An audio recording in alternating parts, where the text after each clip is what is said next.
Hello everyone, welcome back to my channel, and if you are new here, hi! My name is Natasha and it's fantastic to have you here. For today's video we are unboxing and taking a look at the Lubanko Tarot by Lubanko. This is published by Llewellyn. Thank you so much to Llewellyn for sending this my way. It retails for $28.99 in the US, and of course in the description box below I will link where you can legitimately purchase this should you want to. Alright, let's get into it. I remember when this was an independent deck and it was on my list, so I'm excited to finally see it mass produced. All right, let's get into it. Explore the surreal, the intense, the queer, and the divine. Lubanko invites you to dive into the many facets of life through a mythical, sensuous, colorful, and unapologetic lens. This deck and its full-color guidebook are inspired by, but also diverge from the Rider-Waite-Smith system, creating a collection of archetypes with greater dimension and relatability for modern readers. Each of the 80 cards, including 3 versions of the Lover's card, is packed with decadent meaning to meditate on, helping you decipher your personal metaphor and mythos. These cards encourage you to ask deep questions, to seek the truth in all its light and darkness. As you journey through the deck, you will discover the diversity of life on Earth and the divinity of transcending our expected forms. It includes 80 cards and a 244-page color guidebook. I'm excited. I love an inclusive deck. So here we go. Oh, pretty. We've got a magnet opening here. Oh, on the side it says, without darkness, we have no shadows to define the light. And without light, the darkness may seem unending, and without boundary. Lubanko. I love that. Okay, we got a nice guidebook. We've got the little card stand. Love that they're including that now. And then the deck and the packaging bottom of the deck. All right. Before we get into the cards, I just want to take a peek at the guidebook. We're going to go a little bit closer. Divining Light and Shadow.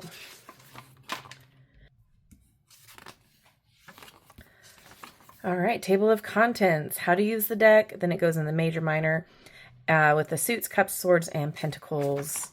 All right. This deck looks at darkness and light with the same import. Each one defines the boundary of the other to form reality. Without darkness, we have no shadows to define the light, and without light, the darkness may seem unending and without boundary. Many people have told me that my decks work very well for shadow work. Gives you options for questions. Then we have some spreads, and we've got 3 card here. Sample questions. All right, and then it goes into each card's meaning. All right, I love the color printing. All right, we're gonna get into it, into the cards. Ooh, nice. Okay, we've got like a, I'm gonna say a dark navy border, possibly black. And here's the back of the card. Very pretty. Cardstock is on the thinner side, I will say. Snapping back though, very flexible. I wouldn't call it paper thin, but it is thin. All right, here we go. We've got a title with the number down at the bottom.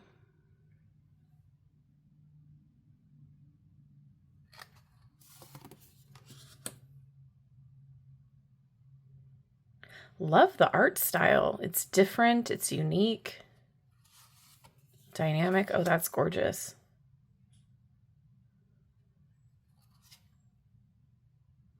The teeth. Oh.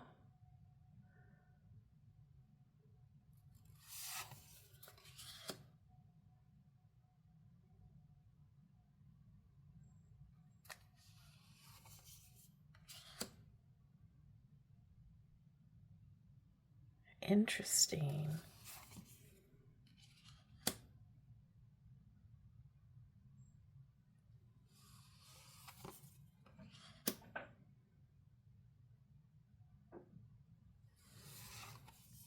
Love the different lovers cards. I think that's great that they're included.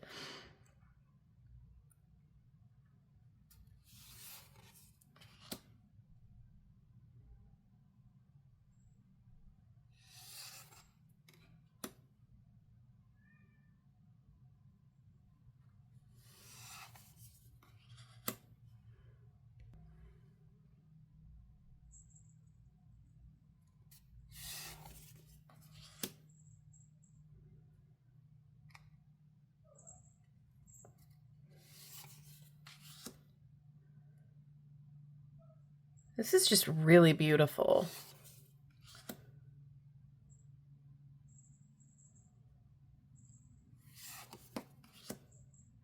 Different, evocative, both, you know, I can definitely see where the light and the dark are coming to play here in the deck.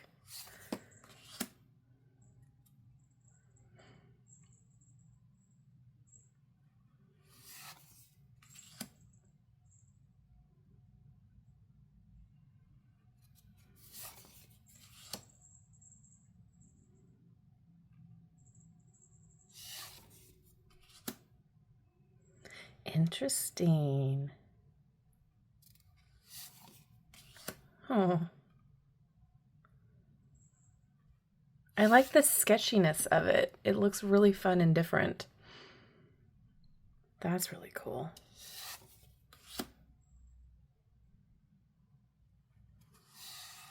All right, cups.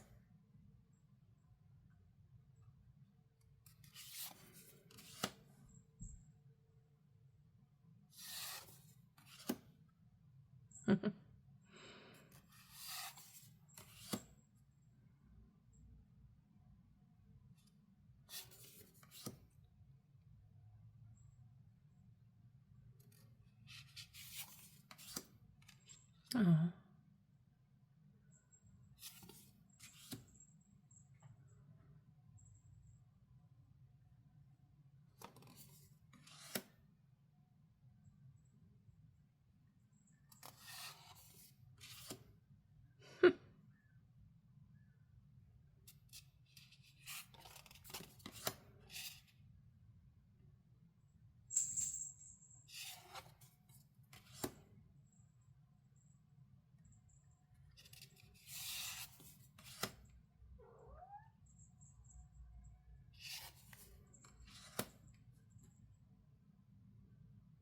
I love the diversity, the inclusivity.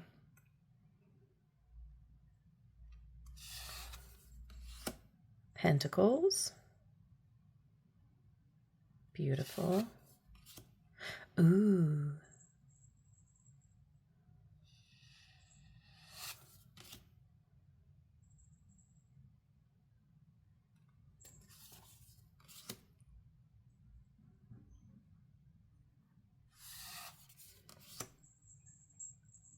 I just really like this style. It's like, it's unlike anything I have in my collection.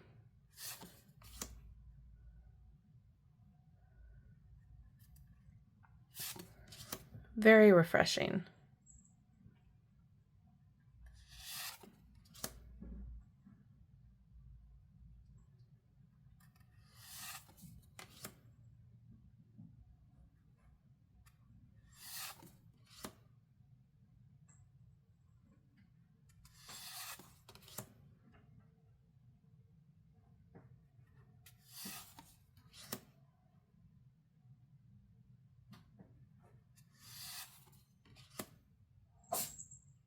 Bless you. My cat sneezed, I'm sorry.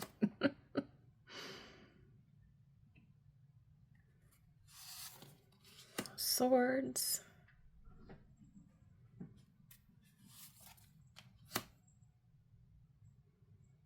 The color choices are great. It doesn't feel overwhelming. I feel like even if you are a beginner, you can read with these. Oh, interesting.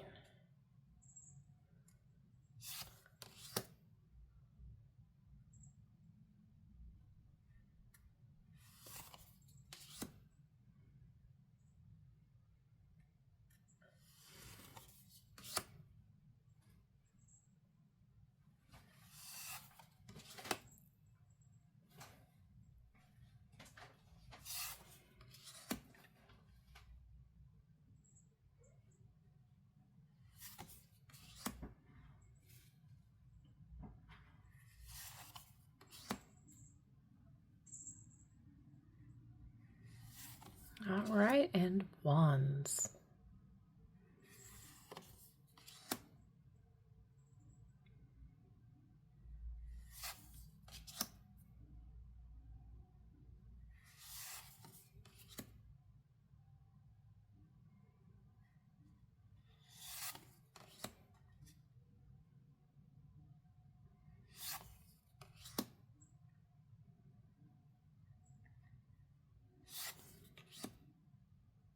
I'm really excited to get into the guidebook.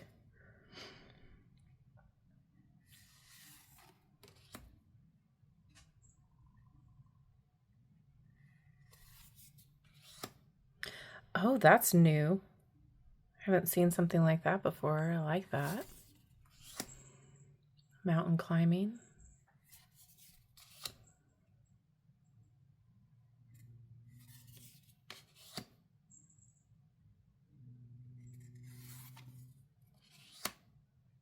All right, let's see how they shuffle.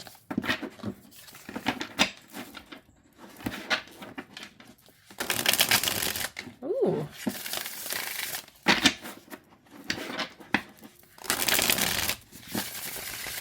I like it. Not an issue. Let's do overhand. Nice overhand as well. Let's get a card to read, please.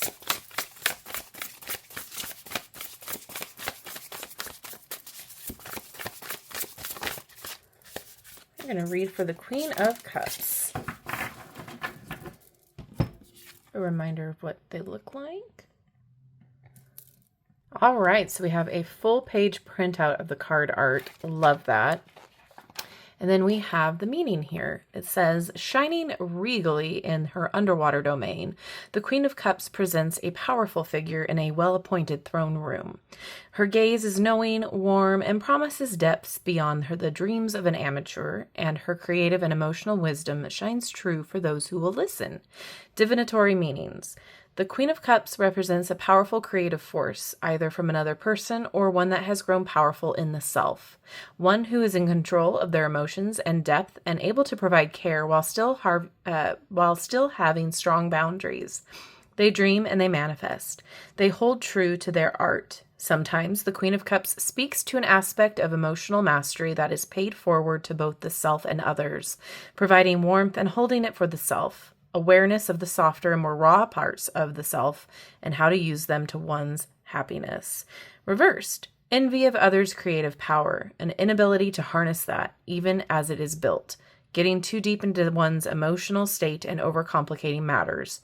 Remember, look outward as well as in. All right. And I do want to see if it's the same. Yep, same for the major arcana. So just enough information to give you the background of the deck. There's a lot of information in the beginning to help you understand how the deck was created and what it is about. I really, really like the art style. I think it's wonderful. I love the inclusivity. I love the different, vibe that this deck has. I think this is wonderful. I think if you are a beginner and you are wanting to try this deck out because you feel called to it, definitely check it out because there's enough in the guidebook to help you. And again, your intuition helps you with the meanings as well. So whatever your first initial thought was, and then check with the guidebook to kind of confirm. So with that being said, I think this is stunning. It's beautiful. I love that it's a queer deck. I love that there's diversity. I just love it all. I don't really have anything negative to say about the deck. I think the only thing negative I will say, how about that, is that the cardstock is on the thinner side. So not a lot of you are going to like that. I know you guys like a little bit thicker of a cardstock. But other than that, I can't really complain. So with that being said, I would love to know your thoughts on this deck. Is this something that you owned when it was independently made, or is this something that you own now? Let me know all of your thoughts down below. And if you've made it this far in the video, drop a dragon emoji to let me know you have. Thank you so much to Llewellyn for sending this my way. I am very excited to get to know it on a personal level. And thank you all for hanging out with me today. I love you and I like you. If you have not done so already, don't forget to like, subscribe, and hit that notification bell on your way out of this video. That way you will never miss an upload from me. Have a wonderful rest of your day, and I will see you in my next video. Bye-bye.